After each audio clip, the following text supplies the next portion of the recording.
Salam, hörmətli izləyicilər. Mən hüquqşünas Seyidzadə bugünkü videoda məlumat verəcəm ki, vərəsəyə hansı halda müddətsiz pay götürə bilər, ümumiyyətlə müddətsiz nə deməkdir və ya hansı halda müddətli pay götürə bilər, eyni zamanda vərəsə olmayan ailə üzvləri hansı halda mülkiyyət sahibindən təzminat ala bilər. Əgər maraqlıdırsa video sonuna qədər izləyin, bu barədə məlumatınız olsun. Əgər yox, fərdi qaydada məsləhət istəyirsiniz, mənim telefon nömrəm videonun izahı yerində YouTube kanalına qeyd olunub. Eyni zamanda YouTube kanalının şərh bölməsində istənilən videonun üzərində var. Kart nömrəndə hörmətli izləyicilər. Yəni onlayn məsləhəti almaq üçün.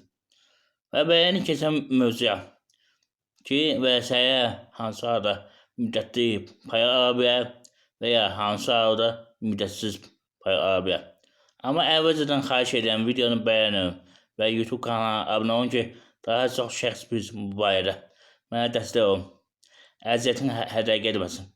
Mən də üyə olan şəxsin əziyyət çəkib qanunu axtaran, araşdırıram, sizə məlumat verirəm.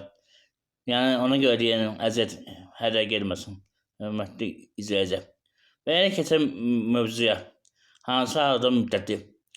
Deməli, Ali Məhkəmənin Plenum qərarı var.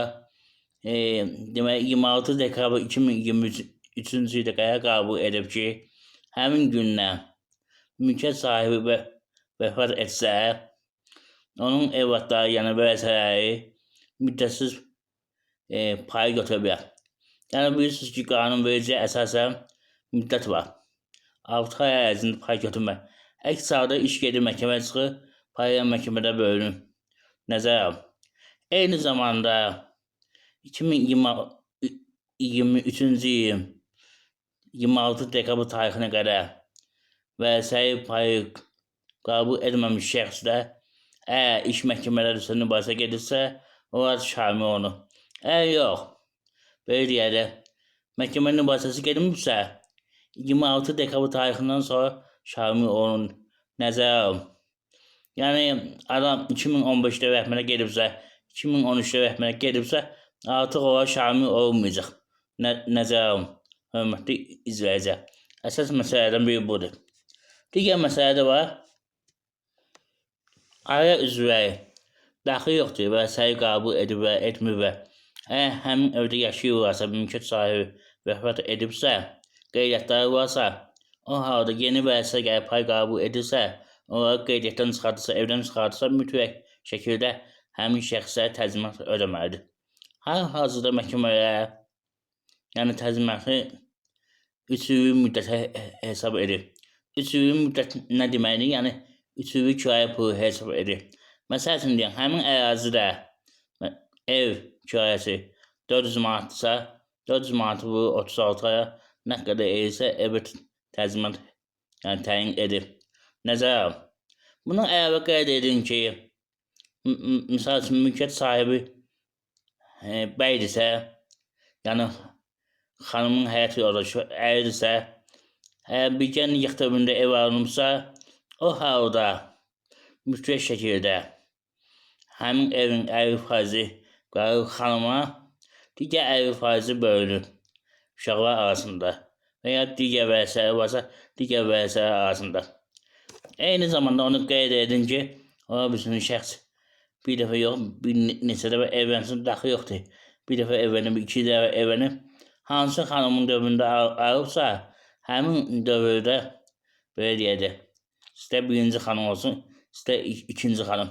O halda onun arasında belə deyək, bölünür. Əgər yox, evləndiyi dövrdə almırsa, o halda da daxil yoxdur. Birinci xanım olsun, ikinci xanım olsun, üçüncü xanım olsun, evlatları varsa, yəni onlar da vərəsə hesab olunur. Hətta nigahdan kənar evladı varsa, onlar da vərəsə hesab olunur. Yəni belə deyək, daha rahat şəkildə deyim. Əgər mülkiyyət sahibi 2023-cü dekabrın 26-sından sonra rəhmətə gedibsə, onda müddətsiz payı götürə bilərsiniz. Məhkəməyə getmədən. Əgər yox, ondan əvvəl gedibsə, mütləq qaydada məhkəmə qaydasında baxılacaq. Nəzərə alın. Hörmətli izləyicilər. Əsas məsələlərdən biridir. Digər halda dediyim kimi, mən vərəsəyə bir neçə tövsiyə eləmək istəyirəm bir hüquqşünas kimi. insanlar mülkiyet sahibi vefat ettiği zaman yanlışlığa yol verir. Oturup fikirləşir ki, öz aralarındakı bəs atamız rəhmətə gedib və yaxud da anamız rəhmətə gedib mülkiyyət sahibi idi. Ev kimin adına saraq? Nə edək? Burada nübasaya gətirib çıxardır. Əmin, hörmətli icrayıcı. Gəlinin daxil yoxdur. 5 dənə uşaq olsa, 10 dənə uşaq olsa, həyat yoldaşı da olsa, gəlin hərəsi öz payızı qəbul edin. Evi yox, evin çıxarışında 10 nəfərin adı yazılsın, 5 nəfərin adı yazılsın, 3 nəfərin adı yazılsın. Daxil yoxdur ki, gələcəkdə sizə problem olmasın.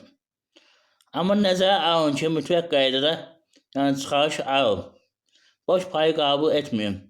Gedirsiniz notarisdə boş payı qəbul edirsiniz, sonra qalsınız belə. Mütləq şəkildə gelin çıxarış da alın, çıxarış da sizin adınıza olsun. Hörmətli izləyicilər. Çıxarış deyəndə bəzi adamlar bilmir. Yəni evin kupçasını alın. Evi o başqalarının da adı yazılsın. Başqa verəsə.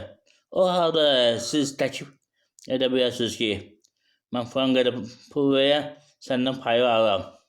Və ya o təklif edə bilər ki, sizə falan qədər pul verəm, payı alıram. Nəzərə alın, hörmətli izləyicilər. Əsas məsələdən biridir. Yəni ki, əsas məsələ odur ki, adınız dediğim kimi çıxarışa düşsün. Bir də ki, vəsiyyətnamə də verildiyi zaman düşünməyin ki, yalnız bir nəfərin orada payı var. Xeyr. Digər vəsiyyətlərində məcbur payı var. Düzdür, məsəl üçün deyəm, 5 nəfər vəsiyyət var idisə, vəsiyyətnamə olmadığı halda 5 nəfərin arasında bölünürdü. Amma indi əgər 5 nəfərin arasında bölünməyəcək. 80% verəcək vəsiyyətnamə olan şəxsə, geridə qalan 20% verəcək 4 vəsiyyətin arasında nəzərə alın. Yəni belə ortalama götürəndə 5% hörmətli izləyicilər. Əsas məsələdən biri də budur.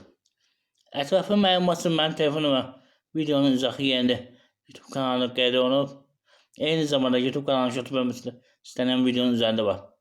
Hörmətli izləyicilər, sizdən xahiş edirəm. Kanala dəstək üçün abunə olun və videonu bəyənin. Bir də imkan daxilində kimin imkanı varsa iyanə də etsin. Mən bir də köhnə telefonla bu videoları çəkirəm. Montaj olmadan, bir şey olmadan qoyuram. Yəni bir dənə köhnə kompüterim var. Heç ondan demək olar ki, istifadə etmirəm. Ona görə istəyən abunələri bir təzəyin.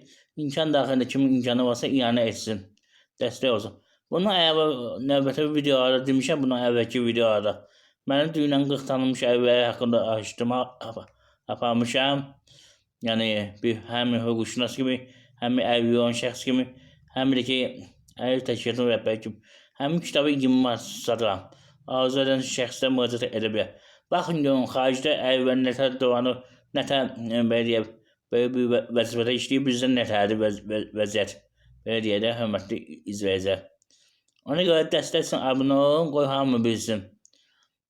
Bir daha qeyd edəm.